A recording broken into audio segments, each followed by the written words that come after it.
कांग्रेस के बाद बिहार में लालू यादव की पार्टी राष्ट्रीय जनता दल ने अपना चुनावी घोषणा पत्र जारी कर दिया, जिस पर विपक्षी दल जमकर हमलावर है। इस रिपोर्ट में आपको बताते हैं कि आरजेडी की घोषणा पत्र क्या कुछ खास है, युवाओं और महिलाओं के लिहाज से क्या कुछ ऐलान किया गया है, आरजेडी ने किस नाम से घोषणा पत्र जारी किया। दरअसल 13 अप्रैल को घोषणा पत्र जारी करते हुए आरजेडी ने एक प्रेस कॉन्फ्रेंस की थी। इसके दौरान आरजेडी की तरफ से यह कहा गया कि हमने आज परिवर्तन पत्र जारी किया है। हमने 2024 के चुनावों के लिए 24 वचन जारी किए। बिहार के विकास के लिए आज हम जो भी वादा करेंगे उसे हम पूरा करेंगे।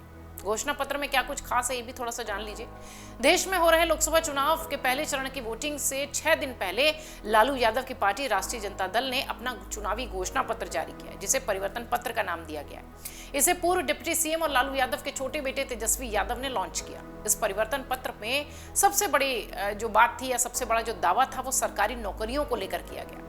तेजस्वी ने ऐलान किया कि अगर देश में इंडिया अलायंस की सरकार बनेगी तो 1 करोड़ लोगों को नौकरी दी जाएगी। इसको लेकर तेजस्वी यादव ने यह भी कहा कि अगर हमारा गठबंधन सत्ता में आया तो हम देश भर में 1 करोड़ युवाओं को सरकारी नौकरी देंगे। आज बेरोजगारी हमारा सबसे बड़ा दुश्मन है और बीजेपी के लोगों ने इस बारे में बात तक नहीं की है। उन्होंने 2 करोड़ नौकरियां देने का वादा किया था, लेकिन हम जो कहते हैं वो हम करते हैं, हम 1 करोड़ नौकरियां देंगे।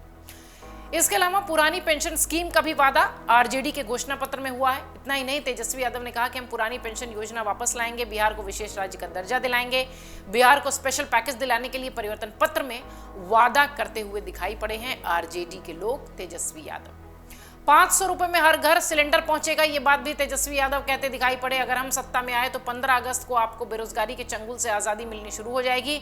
रक्षाबंधन पर हम अपनी गरीबी से जूझ रही बहनों को 1 लाख रुपए की मदद भी करेंगे और गैस सिलेंडर 500 रुपए की कीमत में उपलब्ध कराएंगे। बिजली कितनी मुफ्त होगी, इसकी चर्चा भी आरजेडी के घोषणा पत्र में है। 200 यूनिट तक बिजली मुफ्त करने की बात उन्होंने कही है।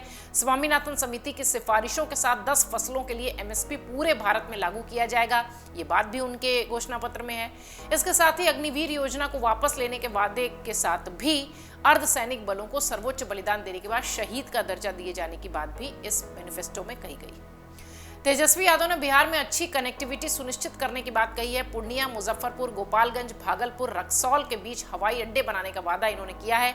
इसके साथ ही मंडल आयोग की सिफारिशों को भी समग्रता से लागू किए जाने की बात उन्होंने कही है। वहीं हिंदुस्तानी आवाम पार्टी और पूर्व सीएम जीतन राम मांझी ने आरजेडी पर जमकर तंज कसा है। अपने सोशल मीडिया पोस्ट में उन्होंने लिखा कि आरजेडी के घोषणा पत्र में शायद कुछ बातें छूट गई हों, जो इस प्रकार हैं। भारत में अमेरिका का विलय करा देंगे, सूरज पश्चिम से उगा देंगे, समुद्र के पानी को मीठा बना देंगे, पहाड़ हवा में उड़ेगा। इसके साथ ही जीतन राम मांझी ने तेजस्वी यादव पर तंज कसते हुए कहा कि अब जब तेजस्वी यादव जी को पता ही नहीं है कि उनकी सरकार बन रही है क्या नहीं, तो वो कुछ भी घोषणा कर सकते हैं। आरजेडी के घोषणा पत्र पर चिराग पासवान ने भी प्रतिक्रिया दी। एक लंबे समय तक इन्हीं के परिवार के लोग बिहार की सत्ता में रहे हैं और उस समय कैसे नौकरियां बांटी गई थी ये हमें बताने की जरूरत नहीं है, ये बात चिराग पासवान कहते दिखाई पड़े। उन्होंने कहा कि लोकसभा के चुनाव हैं, हमारे बिहार की जनता मन बना चुकी है कि तीसरी बार प्रधानमंत्री नरेंद्र मोदी को पीएम बनाना है। बिहार के लोग भी उत्तर प्रदेश को उदाहरण के तौर पर देख रहे हैं। सही मायनों में डबल इंजन की सरकार ही राज्य का विकास कर सकती है। आरजेडी के घोषणा पत्र के सामने आते ही खूब बिहार में सियासी जो हलचल है वो तेज होती दिखाई पड़ी।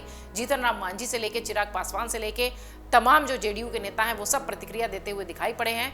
लेकिन एक के बाद एक बड़ी घोषणाएं जो आरजेडी के घोषणा पत्र में की गई हैं, निश्चित तौर पर वो एक तरीके से देखा जाए तो कांग्रेस का घोषणा पत्र जो थोड़े दिनों पहले ही न्याय पत्र के रूप में सामने आया था, उसकी जो बातें थी उससे काफी कुछ मिलता जुलता दिखाई पड़ रहा है। युवाओं महिलाओं के संदर्भ में सारी बातें ये उसी मैनिफेस्टो से जुड़ती हुई नजर आती है। हालांकि ये आरजेडी का घोषणा पत्र है, खासतौर से बिहार को विशेष राज्य दर्जा दिलाने के उद्देश्य से तेजस्वी यादव ने ये सारी बातें जनता के बीच में रखी हैं। अब ये घोषणा पत्र कितना जनता को प्रभावित करता है ये तो देखने वाली बात होगी, लेकिन फिलहाल आरजेडी का घोषणा पत्र चुनावी मैदान में सामने है। अगर आप ये वीडियो YouTube पर देख रहे हैं तो हमारे चैनल को सब्सक्राइब करें और बेल आइकन को दबाना ना भूलें। अगर आप Facebook पर ये वीडियो देख रहे हैं तो हमारे पेज को लाइक करें।